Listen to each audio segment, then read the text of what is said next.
வரதராஜன். இல்ல அதாவது சார், நீ அந்த அளவு கூட பாருங்க சார், ரேஷியோ பாருங்க சார். நீங்க 48 லட்சத்து 20,000 கோடி தான் சரி சார். இன்னைக்கு நீங்க 10 வருஷம் சார், நீங்க சொன்ன நாட்களை விட 3 மடங்கு அதிகம் சார். பட் அப்ப எவ்வளவு கொடுத்தீங்க? குறைவா தான் கொடுத்திருக்கீங்க. இங்க பாருங்க நீங்க நான் சொன்னது அந்த நீங்க பட்ஜெட் அப்ப இந்த ஸ்டேட் உச்சரிச்சு கொடுத்தது நாங்க இன்னைக்கு 11 லட்சம் கோடி தமிழ்நாடு கொடுத்திருக்கிறோம். நீங்க வந்து ஒரு டஜன் எம்பி இருந்தீங்களா? எவ்வளவு நீங்க 10 ஆண்டுக்கு முன்னாடி பட்ஜெட் உடைய மொத்த இது எவ்வளவு, அலோகேஷன் எவ்வளவு, இப்போ எவ்வளவு? நான் என்ன சொல்றேன் சார், நீங்க அத ரேஷியோ கணக்கு பண்ணுங்கன்ற. சாலை போக்குவரத்து எவ்வளவு கொடுத்தீங்க? நான் எவ்வளவு கொடுத்திருக்கோம்? சார் நீங்க தான் சார் மொத்தமா சொன்னீங்க. உடனே சொன்னா தனித்தனியா பேச வேண்டியது. நீங்க வந்து ரயில்வேக்கு தனியா இந்த பட்ஜெட்டை ஏன் கேன்சல் பண்ணாம நீங்க ரயில்வே தனி பட்ஜெட்டா இருக்கும்போது எவ்வளவு தெளிவா இருந்துச்சு தெரியும். இப்போ அதையே கேன்சல் பண்ணி உள்ள சேர்த்து விட்டுட்டு அது ஒண்ணு இல்லாம ஆக்கிட்டீங்க ரயில்வே. ஒரே நிமிஷம். இந்தியா கூட்டணியினுடைய முதலமைச்சர்கள் புறக்கணிக்கிறாங்க. அதே போல இதில் கிட்டத்தட்ட 18-19 மாநில முதலமைச்சர்கள் கலந்து கொண்டிருக்கிறார். இவங்க புறக்கணித்ததால் என்ன நடந்துருச்சு? இன்னைக்கு கூட்டம் நடந்தது, கூட்டத்தில் பேசப்பட்டு அதனுடைய அஜெண்டா நிறைவேறியது. என்ன அட்டென்ஷன் உங்களுக்கு கிடைச்சது? இல்லை, உங்களுக்கு இதை நித்தி ஆயோட பார்க்கக்கூடாது, பட்ஜெட்டோட சேர்த்து பார்க்கணும். ஒரு பட்ஜெட் என்பது ஒரு பொருளாதாரம் சார்ந்த சப்ஜெக்ட். அது அந்த பொருளாதாரம் சார்ந்த சப்ஜெக்டை அரசியல் சார்ந்த சப்ஜெக்டாக மாற்றினது பிஜேபி. இது ஒரு பொருளாதார பட்ஜெட்டே கிடையாது, ஒரு அரசியல் பட்ஜெட். இது எல்லாருக்கும் தெரிஞ்ச விஷயம். இந்த அரசியல் பட்ஜெட்டில் உங்களுக்கு ஆட்சியை காப்பாற்றுறதுக்காக நிதிஷ்கும் நாயுடுக்குமான சிறப்பு சலுகை கொடுத்துருக்குறாங்கன்றது தான் அதில் யதார்த்தமான உண்மையாக இருக்குது. நான் என்ன கேட்குறேன், நித்தி ஆயோக் கூட்டத்துக்கு போகிறதுனால மாநில அரசுகளுக்கு ஏதாவது கிடைக்கும் அப்படின்னா அதில் போகிறதுல அர்த்தம் இருக்குது. இங்கே நேரத்தை வீணடிச்சிட்டு போயிட்டு டெல்லியில் உட்காரதுனால இங்கே யாருக்கும் 10 பைசாவுக்கு பிரோஜனம் இல்லைன்னா அங்கே போகிறது தேவையில்லாத விஷயம். அது அதன் அடிப்படையில் தமிழக அரசு கடந்த ஆண்டுகளாக கேட்கின்ற கோரிக்கை என்ன? தூத்துக்குடி, திருநெல்வேலி, கன்னியாகுமரி மாவட்டங்களில் பாதிக்கப்பட்ட மக்களுக்கான நிவாரண தொகை கொடுப்பதற்கு 38,000 கோடி கேட்குறாங்க. கொடுத்தாங்களா? மெட்ரோ ட்ரெயின் இன்னைக்கு தினசரி மக்கள் இந்த மெட்ரோ ட்ரெயின் ப்ராஜெக்ட் எப்போ முடியும்னு டிராஃபிக்கில் 2 வீலரில் போகிறவங்களும் காரில் போகிறவங்களும் படாத படுறாங்களே சென்னையில். தமிழ்நாடு அரசு மொத்த நிதியம் போட்டு கட்டிக்கிட்டு இருக்குது. 63,000 கோடியை பிஜேபி கொடுக்குறது வக்கு இருக்குதா? அதே மாதிரி உங்களுக்கு வந்து தமிழ்நாடு அதுல வந்து மத்திய அரசுடைய பங்கும் உள்ளடக்கியது. அந்த 63,000 கோடி அந்த பங்கு தான். அந்த 63,000 கோடியில மத்திய ஒன்றிய அரசினுடைய பங்கை கொடுப்பதற்கு உங்களுக்கு தகுதி இருக்கிறதா? அதே மாதிரி தமிழ்நாட்டில் உங்களுக்கு நிலுவையில் இருக்கக்கூடிய ரயில் திட்டங்கள் 38,000 கோடிக்கு ப்ராஜெக்ட்டுக்கு பெண்டிங் இருக்கு. அது வந்து நில ஆர்ஜிதமும் நடக்கல, தண்டவாளங்களும் போடப்படல, எல்லாம் பெண்டிங்ல 2006 போடப்பட்ட திட்டங்கள் அதெல்லாம். அப்போ அதற்கு உங்களுக்கு நிதி கொடுக்க முடியல. இன்னைக்கு வந்து பேசுறீங்க நாங்க ஏன் வரலன்னு கேட்குறீங்க. நான் என்ன சொல்றேன்னா, தமிழ்நாடு என்ற பேர் வந்து பட்ஜெட்ல இல்லைன்றது ஏதோ ஒரு கல்யாண பத்திரிகையில் ஏன் பேர்லன்னு கேட்கற மாதிரி எல்லாம் கிடையாது. இது ஒரு ரெப்ரசன்டேஷன். இது மாநில அரசுகளுக்கான பிரதிநிதித்துவம் இருக்குதான்ற கேள்வி காங்கிரஸ் அரசுகளே சொல்றாங்கல்ல. எத்தனை முறை தாக்கல் செய்யப்படுது, எல்லா மாநில பேர் இருந்துச்சா? சவால் விடுறேன்ற நிர்மலா சீதாராமன். அதாவது இப்போ நீங்க எடுத்து பாருங்க, நான் எடுத்து பார்த்தேன் 2004 இருந்து 2010 வரைக்கும் காங்கிரஸ் அரசால் வெளியிடப்பட்ட பட்ஜெட்டுகளில் பல திட்டங்களில் மாநிலங்களுக்குன்னு ஒதுக்கப்பட்ட திட்டங்கள் ஸ்பெசிஃபிக் ஸ்கீம்ஸ் இருக்கு. இப்போ தமிழ்நாட்டுக்கு ஸ்பெஷல் எக்கனாமிக் ஜோன் 2005 வந்தது. அந்த ஸ்கீம், அந்த திட்டங்கள் எந்தெந்த மாவட்டத்திற்கு எந்தெந்த மாநிலங்களுக்கு வருதுன்னு ஸ்பெசிஃபிக்காக மென்ஷன் பண்ணியிருக்கிறோம் நாங்கள். அதே மாதிரி பல திட்டங்கள் அந்த மாதிரி இந்த பட்ஜெட்ல என்ன சொன்னாங்க, ஸ்பீச்ல இல்ல பிளான்ஸ்ல இருக்கு. 100 சிறப்பு நகரங்கள் உருவாகுதுன்னா தமிழ்நாட்டிலே இருக்கு. இல்ல அப்ப தமிழ்நாடு வராதா அப்படின்னு கேட்குறாங்க. உங்களுக்கு ஜென்ரலா வந்து நாங்கள் தண்ணி கொடுப்போம், நாங்கள் வந்து உங்களுக்கு பால் ஊற்றுவோம், அது எங்களுக்கு தேவையில்லை. எங்களுக்கு தமிழ்நாட்டினுடைய வளர்ச்சிக்கு என்ன ஸ்பெசிஃபிக்காக கொண்டு வரீங்கன்னு நான் கேட்குறேன். நான் இப்போ காங்கிரஸ் அரசில் இது கொண்டு வந்தாங்க, சேது சமுத்திர திட்டம் கொண்டு வந்தாங்க. அந்த மாதிரி ஏதாவது சிறப்பு திட்டங்கள் எய்ம்ஸ் இருக்கா இன்னைக்கு? அது குறித்து நிதி ஒதுக்கப்பட்டிருக்கிறதா? அந்த மாதிரி ஸ்பெஷலாக ஏதாவது இருக்கிறதா? தமிழ்நாட்டினுடைய கோரிக்கைகளை நிறைவேற்றுறதுக்கு ஏதாவது இருக்கிறதா? முடியலனா விட்டுருங்க, நாங்க பாத்துக்கிறோம். கல்வியை கொடுத்துருங்க, நாங்க பாத்துக்கிறோம். ரயில்வே கொடுத்துருங்க, நாங்க பாத்துக்கிறோம். நீங்க ரயில்வே வச்சுப்பீங்க, நிதியும் கொடுக்க மாட்டீங்க. அங்க உட்காந்துக்கிட்டு நீங்க வந்து இந்த மாதிரி கஞ்சத்தனம் பண்ணீங்கன்னா நாங்க ஏன் நிதி ஆயோக் வரணும்? வரவே தேவையில்லை. அங்க வரதுனால தமிழ்நாடு அரசுக்கோ எந்த மாநில அரசுக்கோ 10 பைசாக்கு பிரோஜனம் இல்லை. நான் எதுக்கு செலவு பண்ணுவேன் காரணம் அங்க? அதான் எங்களுடைய நிலைப்பாடா இருக்கீங்க. அப்ப அதனால நாங்க முழுக்க புறக்கணிச்சோம். இந்த அரசு இந்தியா மாநிலங்களின் ஒன்றியம் என்கிற கருத்தையே மறுக்கின்ற அரசு. இந்த அரசுக்கிட்ட எப்படி நாங்க கேள்வி கேட்க முடியுங்க? பொதுவாக எப்படின்னா எல்லா அரசுகளுமே இந்த பட்ஜெட் விட அந்த பட்ஜெட் பெட்டராக்குன்னு நினைப்பாங்க. அப்படித்தான் எல்லா கட்சிகளும் இந்தியாவில் ஆட்சி செஞ்சிருக்குது, வாஜ்பாய் உட்பட. ஆனா இந்த கட்சி மட்டும் எப்படின்னா இந்த பட்ஜெட்டோட அடுத்த பட்ஜெட் கேவலமா இருக்குன்னு தான் பார்த்திருக்காங்க. அப்படிதான் இருக்கு, மட்டமா மாறி இருக்குது, தேய்ந்து போயிருக்கிறது. 2014 இருந்த பட்ஜெட் தேஞ்சு கட்டரமான மாதிரி 2024 உப்பு சப்பில்லாத பட்ஜெட்டா வந்திருக்குது. இதுல ஒண்ணுமே இல்லை. இதுல இல்ல அதோட இம்பாக்ட் இருந்ததுல தங்க விலை குறைஞ்சதெல்லாம் பார்த்தோம். இல்ல தங்க விலை டெய்லி போய் வாங்க, டெய்லி தங்கம் வாங்கிட்டு இருக்காங்களா தினசரி மக்கள்? அரிசி பருப்பு வாங்குற மாதிரி இன்கம் டாக்ஸ் குறைஞ்சது இல்ல. இன்கம் டாக்ஸ்ல சார், இன்கம் டாக்ஸ் வரக்கூடிய எத்தனை மக்கள் சார்? 140 கோடி மக்கள் இன்கம் டாக்ஸ் கட்டுறாங்களா?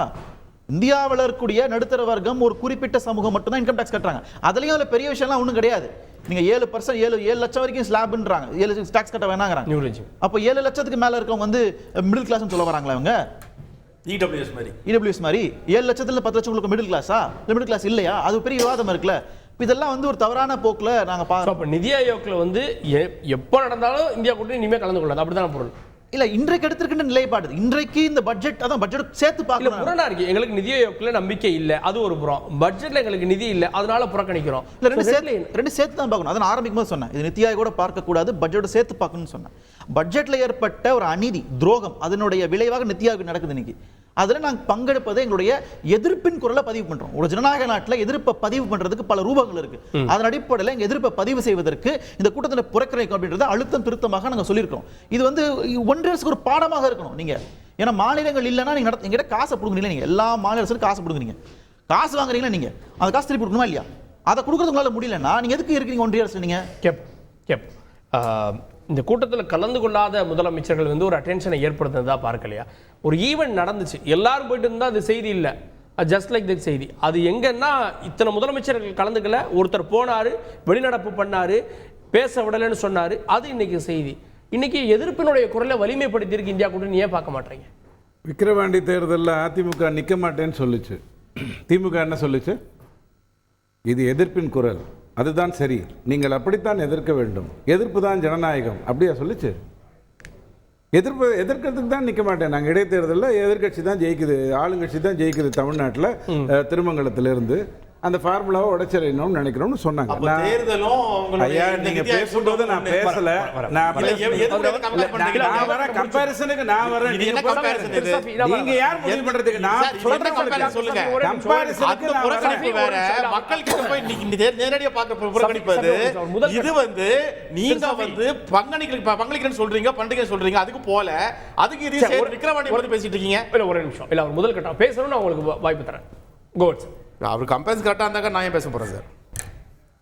சார் உங்ககிட்ட சர்டிஃபிகேட் வாங்குறதுக்கு நான் தரவும் மாட்டேன், நீங்க பேசுங்க. இந்தியா ப்ரோஆக்டிவே இல்லைங்க. ஆனால் மன்மோகன் சிங் ஐயா ஆட்சியில் 14 லட்சம் கோடிக்கு தான் பட்ஜெட் இருந்தது, இப்போ கபால் 48 லட்சம் கோடிக்கு வந்துருச்சு. ப்ரோஆக்டிவே இல்லை சார். 10 வருஷம் ஆச்சு சார். என்ன சார் இது? டாக்ஸ் கூடி இருக்கு, பாப்புலேஷன் கூடி இருக்கு, டாக்ஸ் பேசிட்டு இருக்காங்க, எப்படிங்க என்ன பேசுறாரு? கொஞ்சம் அமைதியா அவருடைய வாதங்களுக்கு நீங்க பதில் கொடுங்க, அவர் கொஞ்சம் பேசட்டும். ப்ரோஆக்டிவ் 14 லட்சம் கோடிக்கு பட்ஜெட் போட்டுட்டு இருந்தாரு, 10 வருடத்துல கபால் 45 கோடிக்கு ஆயிடுச்சு. 10 வருஷம் சார். 10 வருஷத்துல. அதுக்கு முன்னாடி ஒரு 10 வருஷம் இருந்தது. அப்ப என்ன 4 லட்சம் கோடியில பட்ஜெட் போட்டுட்டு இருந்தாங்க. ஒண்ணு. ரெண்டாவது டாக்ஸ் கூடிடுச்சு சார். அதனால தான் 14 லட்சம் கோடி அப்படியே 49 லட்சம் ஆயிடுச்சு. ஏதாவது ஒரு பொருள், அந்த பொருள் ஜிஎஸ்டிக்கு முன்னாடி 50 பைசா வரி இருந்தது, இப்போ 51 பைசா வரி ஆயிடுச்சு அப்படின்னு ஒரு பொருள் சொல்லுங்க. ஏதாவது ஒரு பொருள். எது நடந்ததுன்னு சொன்னா, வரிகளை என்னுடைய கொள்ளு தாத்தா, தாத்தா, அப்பா எல்லாரும் கட்டிக்கிட்டு இருந்தாங்க, அது அரசுக்கு வராம இருந்தது. ஆனால் ஜிஎஸ்டி வந்ததுக்கு அப்புறம் அப்படி தவிர்க்க முடியாத சூழ்நிலை வந்துருச்சு. ஏன்னா நீங்க போய் ஜிஎஸ்டியில் 4 பேர் தான் இன்னைக்கு எங்க ஹோட்டல்ல சாப்பிட்டாங்க அப்படின்னு சொன்னீங்கன்னா, 400 பேர் சாப்பிட்ட பில்லை மறிச்சிட்டு நான் போய் உங்களுக்கு 100 அரிசி மூட்டை கொடுத்த போய் காட்டிடுவேன். ஜிஎஸ்டியில் தப்பிக்க முடியாது. அதனால என்ன ஆயிடுச்சுன்னா, வரிங்கிறது அதிகமா கலெக்ட் ஆகுது. அது வந்து 0.5% அதிகப்படுத்தி கலெக்ட் ஆகல, ஒழுக்கமா வாங்கப்பட்டு கலெக்ட் ஆகுது. ஒழுக்கமா வச்சு புரிஞ்சுக்கோ. ஒழுகிட்டு இருக்கிறது இன்னைக்கு இருக்கு சார் 40%. ஆமா. இப்போ என்ன கேட்குறோம் அப்படின்னா, மேடம் வந்தாங்க, மமதா மேடம் என்ன சொன்னாங்கன்னா, அது பாருங்க நம்ம எதிர்ப்பு குரலை தெரிவிக்கணும், அதுக்கு தான் போகணும், அந்த மாதிரிலாம் சும்மாலாம் இருக்க முடியாது, நான் போவேன் அப்படின்ட்டு தான் வந்தாங்க. முன்னாடி சொன்னாங்க, நியாயம் தானே, முன்னாடி சொன்னாங்கல்ல அவங்க. அதனால தான் நான் வந்தேன். அவங்க மேலே தைரியம் எனக்கு ரொம்ப பாராட்டு. ஆனால் கேமரா இல்லை, வீடியோ இல்லை, காட்டப்படலைங்கிற ஒரே காரணத்தினால மைக் ஆஃப் பண்ணிட்டாங்கன்னு சொல்லிட்டாங்க. ஒரு மாநிலத்தினுடைய பிரச்சனை இல்ல போய் சொல்றாங்களா? அவங்க போய் சொன்னாங்களா, இவர் போய் சொல்றாரா? நீங்க போய் சொல்றீங்களா? நான் யார் போய் சொல்றது? இப்போ மமதா உள்ள போய் பார்த்தாரா? உங்களுக்கு வேணுமா? நிதி ஆயோக் கூட்டத்துக்குள்ள இருந்தாரா இவரு? இந்த மோடி உள்ள பார்த்தாரா? நான் சொல்றேங்க. நீங்க எப்படி சார் அப்படி சொன்னா அவர் பொதுவெளியில ஒரு சீஃப் மினிஸ்டர் பத்தி நான் உங்களுக்கு அவங்க பொய் சொன்ன வரலாறு சொல்றாங்க. இவரு போய் சொல்றாரா? அவங்க பொய் சொன்ன வரலாறு நான் சொல்றேங்க.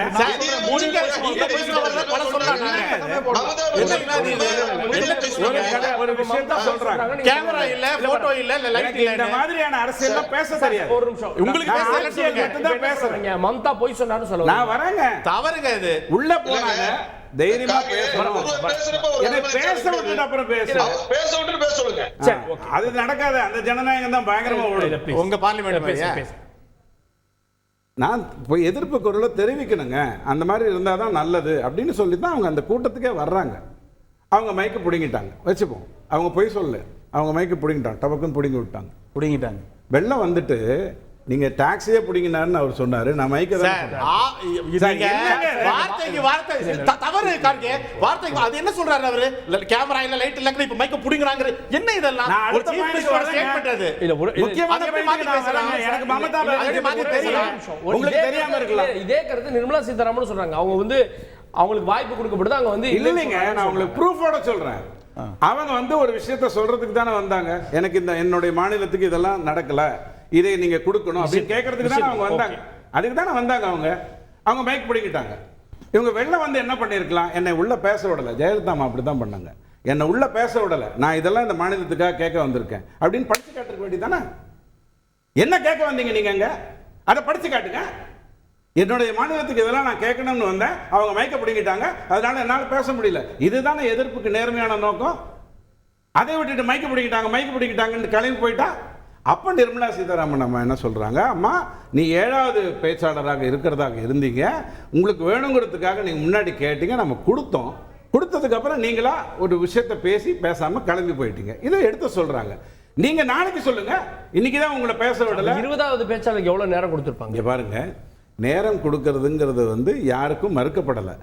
நேரம் முந்தியது வந்ததுங்கிறதும் இவங்க எப்படி வெளில போனாங்கிறது தான் கேள்வி. என்ன பொறுத்த வரைக்கும் நான் ஒன்று சொல்லிடுறேங்க. இந்த ஆட்சியே ரொம்ப மாநிலத்துடைய சைஸோ இல்ல மாநிலத்துடைய வருவாயோ அந்த அடிப்படை இல்ல. இன்னைக்கு அவங்க வந்திருக்குது எதிர்ப்பு தெரிவிக்க வந்திருக்காங்க. அப்ப கூடுதல் கவனமா இருக்க வேண்டியது பாஜகவா இல்லையா? கண்டிப்பா இருக்கணும். மைக்க பிடிக்கிட்டாங்க, அதனால வெளில வந்துட்டீங்க. படிச்சு காட்டுங்க. இந்த மாநிலத்துக்கு என்னென்ன கேட்க வந்தீங்கன்னு படிச்சு காட்டுங்க. நாளைக்கு பேப்பர்ல கொடுங்க. இதெல்லாம் நான் கேட்க வந்தேன்.